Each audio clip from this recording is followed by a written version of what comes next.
பார்க்க போற பாடம் என்னன்னா சிற்றிலக்கியம். ஏற்கனவே சிற்றிலக்கியத்துடைய தோற்றம் வளர்ச்சியும் அறிமுகம் பத்தி பார்த்துருக்கோம். இன்னைக்கு நம்ம பார்க்க போறது சிற்றிலக்கியத்துடைய வகைகள்.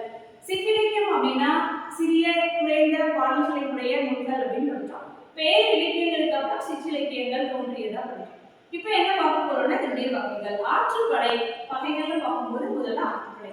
அதுக்கு முன்னாடி சிற்றிலக்கியங்கள் 96 படிச்சிருக்கிறோம். பாட்டியல் நூலாகிய பிரபந்த மரபியல் 96 வகை சிற்றிலக்கியங்களை பற்றி சொல்கிறது. அதாவது பிள்ளைக்கவி முதல் புராணம் ஈடாக 96 வகை சிற்றிலக்கியங்கள் அதாவது பிரபந்தங்களை சொல்கிறது பிரபந்த மரபியல் என்ற நூல். இப்போ ஆற்றுப்படை அப்படிங்கிறத பத்தி பார்க்க போறோம். ஆற்றுப்படை அப்படின்னு சொன்னோமே நம்ம சங்க இலக்கியத்துக்கு போயிடுவோம். ஏன்னா அதுதான் தோற்றம். சங்க இலக்கியத்துல பாத்தீங்கன்னா ஆற்றுப்படை, ஆற்றுப்படுத்துதல், வெளிப்படுத்துதல் அப்படிங்கிற நூல்கள்ல நம்ம 10 பாட்டில் படிச்சிருக்கோம். 5 ஆற்றுப்படை நூல்கள். அதுதான் சிற்றிலக்கியங்களுடைய தோற்றமா அமைந்தது. அதாவது ஆற்றுப்படை என்பது ஒரு புலவன், பரிசு பெற்ற ஒரு புலவன் பாணன் இன்னொரு புலவரிடம் சென்று நீ இங்கு சென்று பரிசு பெற வேண்டும், இந்த மண்ணுடைய புகழ் எப்படி இருக்கிறது, இந்த மன்னன் இதை பரிசு தருவான் அப்படியெல்லாம் சொல்லி வழிபடுத்துகின்ற நிலைகள்ல தான் ஆற்றுப்படை என்ற சிற்றிலக்கியம் தோன்றியது. அதுதான் சொல்லுவாங்க, தொல்காப்பியம் சொல்கிறது, கூத்தரும் பாணரும் பொன்னரும் விரலியரும் ஆற்றினை காட்சி உரல தோன்றி பெற்ற பெருவளம் பெறாருக்கு அறிவுரையி சென்று பயனதை சொன்ன பக்குவம் என்று தொல்காப்பியம் சொல்கிறது. ஆற்றுப்படை என்பது ஒருத்தனை வழிபடுத்துவது, ஒருவரை வழிபடுத்துவது என்ற நிலைகளில் ஆற்றுப்படை இலக்கியங்கள் தோன்றின. இதுதான் சிற்றிலக்கியின் தோற்றமாக அமைந்தது.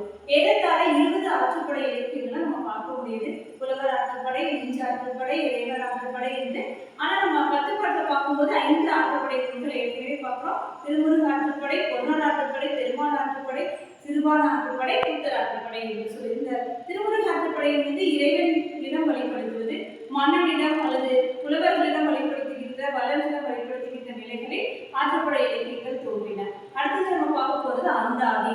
அந்தம் ஆதி, அதாவது ஒரு பாடலின் இறுதி எழுத்தோ சொல்லோ அசையோ அடுத்த பாடலின் தொடக்கமாக அமைவது அந்தாதி.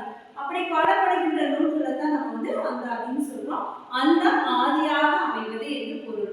அந்தாதியில மிக முக்கியமா நம்ம பார்க்க வேண்டியது என்னன்னா காரைக்கால் அம்மையார் எழுதிய அற்புத திருவந்தாதி. இது எதுல வருது அப்படின்னு சொன்னோம்னா தேவார பாடல்கள்ல 4 காரைக்கால் அம்மையார் கிடைக்கும் போது திருவந்தாதியில அற்புத திருவந்தாதி மிகச்சிறந்த ஒரு நூலாக நம்மால கண்டுபிடிக்கப்படுகிறது. அடுத்து அபிராமி அந்தாதி. அபிராமி அந்தாதி அபிராமப்பட்டர் எழுதி அபிராமி அந்தாதி வந்து இது 18ஆம் நூற்றாண்டில் தோன்றியது. அபிராமி அம்மையார் மீது அவருடைய வாழ்க்கை நிலைகள்ல அபிராமியுடைய அருளை பற்றி அவர் பாடுகின்ற பாடல்களை கூடியது அபிராமி அந்தாதி.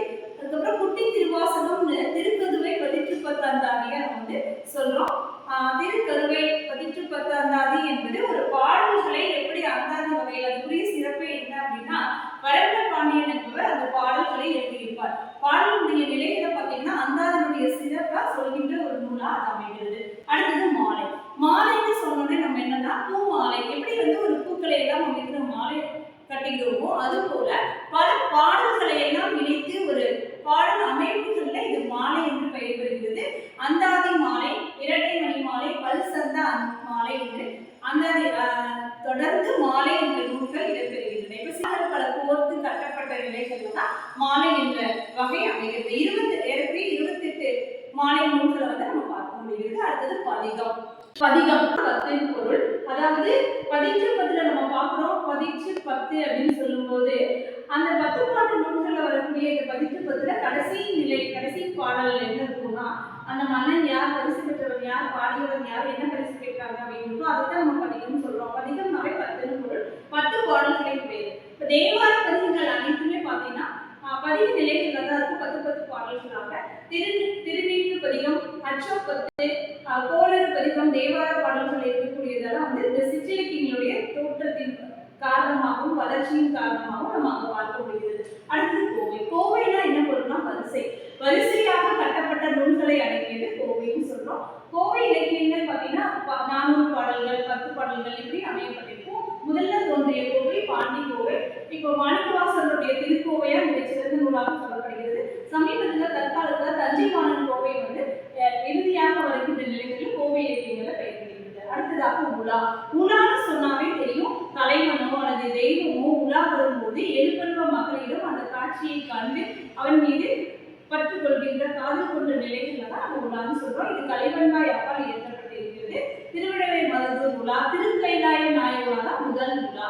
உலா நிகழ்ச்சிகள் பார்த்தீங்கன்னா முதல் பகுதி, இரண்டாம் பகுதி. முதல் பகுதியில இறைவன் உலா வருகின்ற காட்சி அல்லது தலைவன் உலா வருகின்ற காட்சி. இரண்டாவது பகுதியில பார்த்தீங்கன்னா அந்த எழுபருவ மகளிரும் அந்த தலைவனையோ அல்லது கடவுளையோ கண்டு அவன் மீது காதல் கொண்ட நிகழ்ச்சிகள்லாம் சொல்லப்படுகின்றது.